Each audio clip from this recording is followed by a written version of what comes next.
make it in here. And this is what I was talking about. Yorick usually can only come down on red side once either two conditions have been met. Jax has been banned away.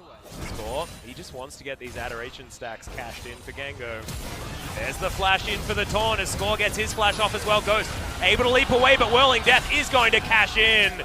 And now Score's able to get on top of Joker as well. But as you can see, it's 100 gold the difference, and that's a face check from Snowflower, but does get a decent taunt. Ghost is able to get out of the way from it though, and On Fleek now has inside track. Dove's going to make his way up. Hero's entrance comes down, but is that down to your death is the question. Snowflower, it's not his, but the Draven does die. Now Smeb with the World Ender looking to try and get more. BDD dives forward. The LeBlanc gets into the brush, pops back out on the distortion, and so far it's all Sandbox. Game goes on. She really needs to be more effective as Ghost throws out the Blade of the Ruin King, and Gango is just dead. That's a great stun up there as the Glacial Fish are connected.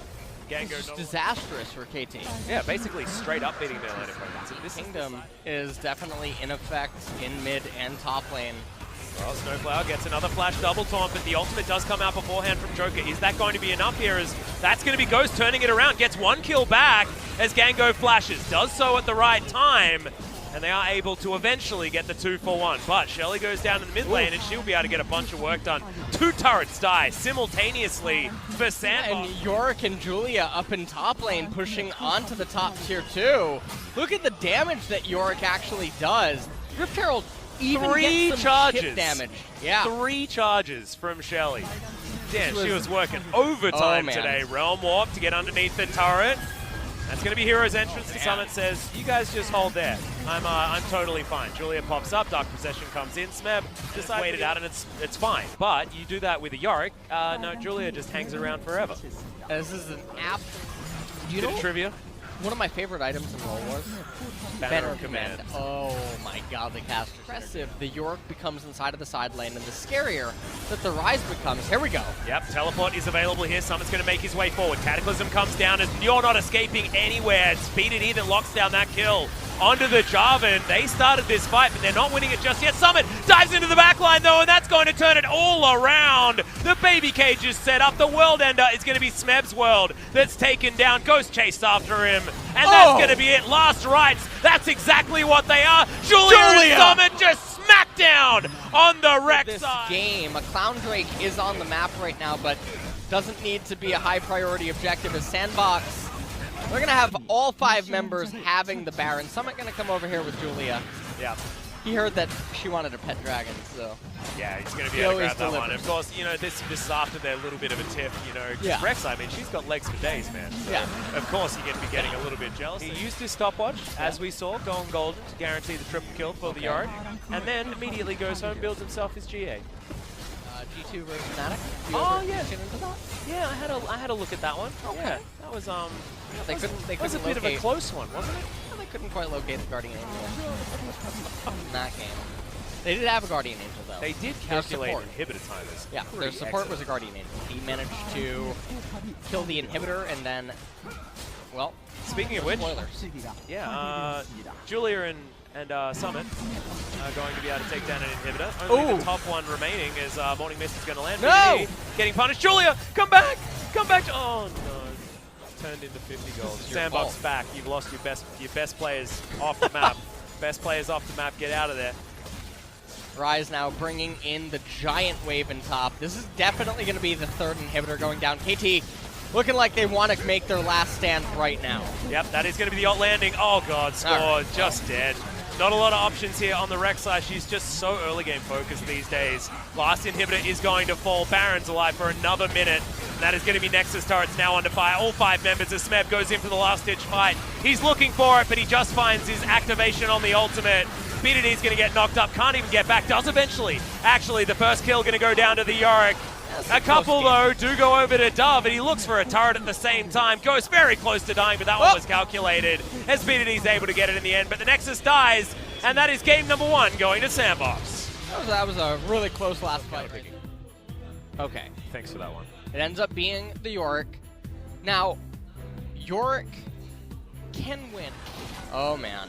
Oh, yeah, okay, BDD wants to claw his way forward. He does steal that one away, and in goes BDD. Can we win the fight now as First Blood does go to the Kazakhs? And Joker remembers. Well, KT, They want to start getting these skirmishes working yet again, because playing around B2D and how strong he is, that's a great idea. This ain't, as our score is going to go into the stasis. Sorry, you do with the invisibility. Joker's going to get stunned, but he does save his Ashe, and Ghost hops out pretty aggressively, actually, as Gango is going to get undertowed. On Fleek wanting it. Ragnarok is available. They're looking to chase after. Snowflower's going to get flashed on and taken down. They're going to trade 1-for-1 as B2D makes that first rotation. Dove was back in base, and this is a really scary prospect. Okay, not going to be able to get the Devour onto B2D.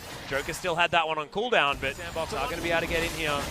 As B2D comes on over, gets hit by the undertow, and that's a teleport being invested here from KT.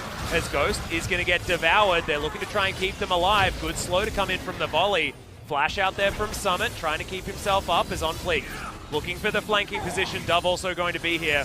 Realm Warp just gets Sandbox out, and it looks like they have disengaged. Get out of this. Yeah. He can summon Julia all that he wants, but I think it's definitely going to be lights out. Oh, well, he is going to use the flash.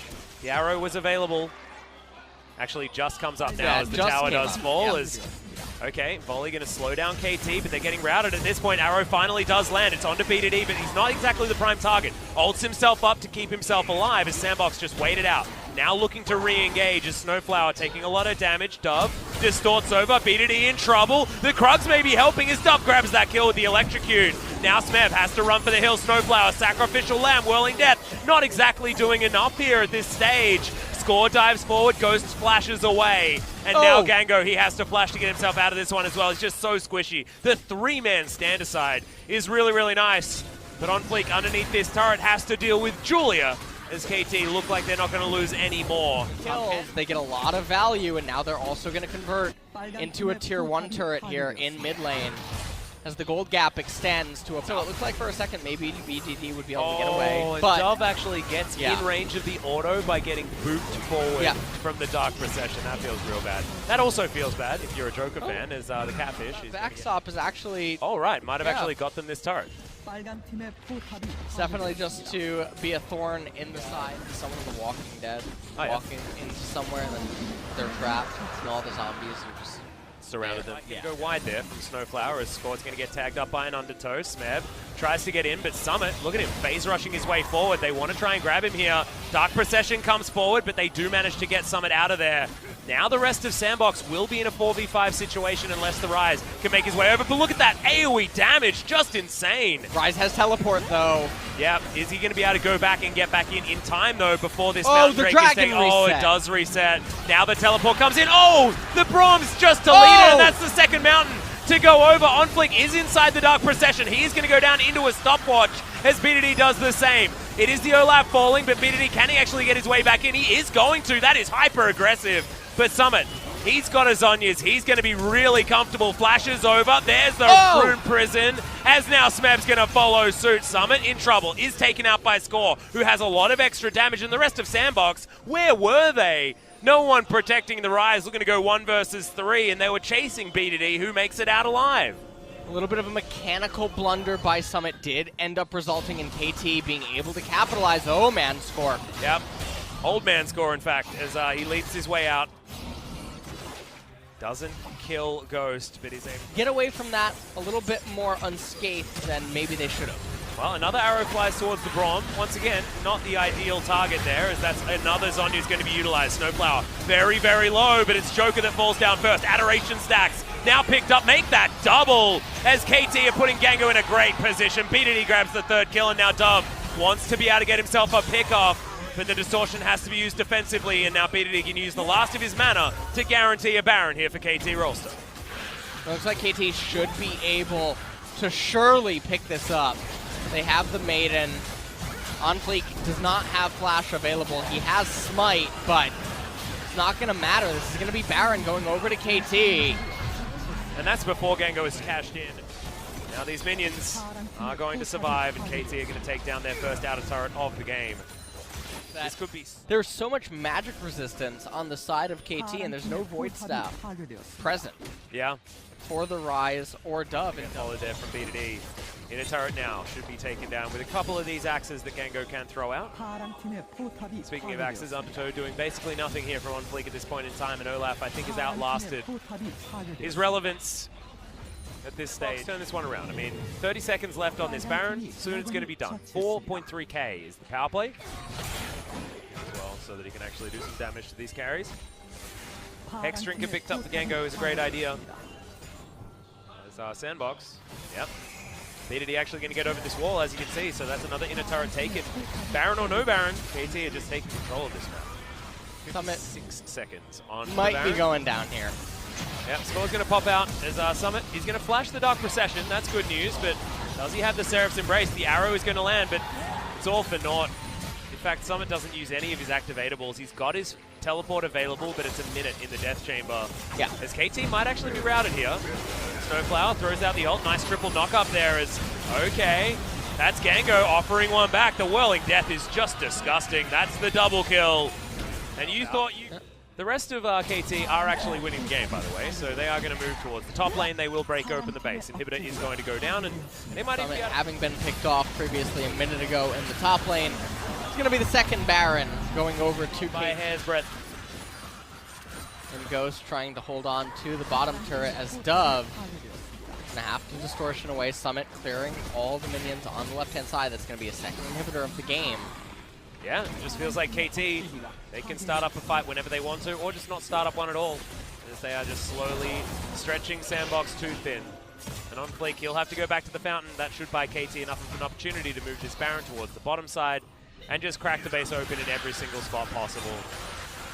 Morning Mist lands, little ghoulies come in, that's the Dark Procession, and that is a dead turret. Dove now trying to get himself out. That's a good knock-up to come in from Snowflower. The Braum has been a very high-value target, but Summit does manage to pick up the Lysandra on the back end, and now Sandbox find themselves in a 5v4 situation. Gengo still needs to be respected, as there's the Realm Warp. It's going to take 3 over, but this is a 3 versus 4 in this isolated scenario. The Maiden comes back up again. Dove is going to lose his clone, but that is not exactly what you're worried about. That is, though, as Score picks up the kill on the mid laner. Summit now does find Gengo, but can OnFleek and Joker actually do anything, because the Ashe is just taken out by herself.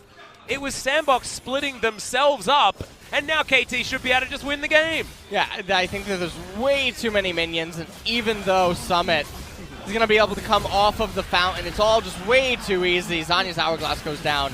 Yeah, finds his Zonya's key that time, but he does find the Death Chamber afterwards, and Gengo able to grab that last kill and the 50 gold out of the Nexus, and we're going to be going to game... What? Aatrox. Okay. Sandbox should be easily enough to take this one down. A Smeb, Infernal Chain's going to be broken. As go and Score. Chain is not going to land there, as we're having a look on the top side of the map. OnFleek does find BDD, gets the leap in. BDD jumps back to his distortion, but the flash in from OnFleek secures it with the... Nice work from Sandbox, but BDD really needs to get his eye in. The guy on the right. He's never happened. No, sometimes you're just not. There's a Sandbox going to continue their onslaught. Sorry, LS, I can't pay attention to who's... Alright, here we go. They finally caught up. Alright. We're on a slight delay, so I'm sorry for getting a little bit... Not having your base I mean, every single StarCraft game is surrendered. Right. That's what happens. Yeah. A little bit of a waste on the charge, unless they're able to get the turret before. Oh, nice. Alright, they save her. For Shelly's going to get a fully charged charge on the inner turret. This is really good, the demolish. Yeah. I do believe. Oh, man. Inner turrets are so squishy, dude. Oh, they're going to get... I don't know. It doesn't seem like they're interested in KT. I think that they're all in. This is like when you're at a poker table at a casino and you just see a guy tilt. That's not going to happen. Well, Smite was used there. The Taunt was also used, and Snowflower's Life might be used as well. That is a resource they don't have. KT in a line, as there's the Whirling Death. Paranoia, not able to get the Baron, and he is going to sacrifice himself. Score. Become a ref. Oh, yeah. And make arbitrary things up, like, oh, I'm seeing a bug on this player's screen. If you actually wanted to be a ref, that's probably... Yeah, this is very, very bizarre. This is such a one-sided victory. I don't recall seeing a game like this. I mean, the Kesper Cup where... oh, yeah, BBQ versus SKT. Yeah, that was probably worse, because that was a perfect game with all of the turret plates as well. Yeah, that was... yeah. I was there. You were there. I'm a coach. That was your team. Yeah. It was your team. Yeah. They're a little bit less than that after what SKT did to them. That is true. I do agree there. Hold on. Here we go. Flank. Yes, Smev does find a 3-man Hemo Plague. His Joker might actually die like you were talking about, but no. It's going to be Ghost that goes down first. Definitely a fantastic move for KT Rolster as Summit getting some knockups here, flashing on forward. World Ender. He's going to keep him alive for the moment as Score. He's very, very low. Double kill comes in for the Rise as Summit's still chasing after the Vlad, and it's a triple kill that comes through. Dove is just way too big, and they just used the Ezreal as a bait, and now they're looking to win the game. Yeah, and even though though... see you, Gango. Right, That's another one. That's, in fact, the pentakill, most likely, because that was Rises full of Rises, okay? So that's 5 of a kind, my friend. That was a triple kill followed by a double kill. Nope. And that's still all Rise. It would have said Penta if it was a Penta. I'm giving it to you, You're lying. I'm giving it to you, Dove. That is a pentakill, and that is the game over, and that is Sandbox coming out with a victory, but very importantly, only scoring 1 point means that SKT just needs to 2-0 their next series, and they retain that second place once again. But for the next brief little while, it is going to be Sandbox up in second, just behind Griffin. Imagine that, oh wow, I've never seen the crowd leave so quickly. Well, I mean, everyone's just rushing to try and get to this everyone's this trying train. to rush to get to the train. Don't take it personally, Sandbox. I know you're going to be able to take some, do a bit of an interview here. The fact that the really true fans remain in the audience. Yes. Because they say, I don't care about the train. I'm going to take a cab home. Or they're just shell-shocked. Yeah, maybe. Because that game went from 0 to 100 very, very quickly. And also...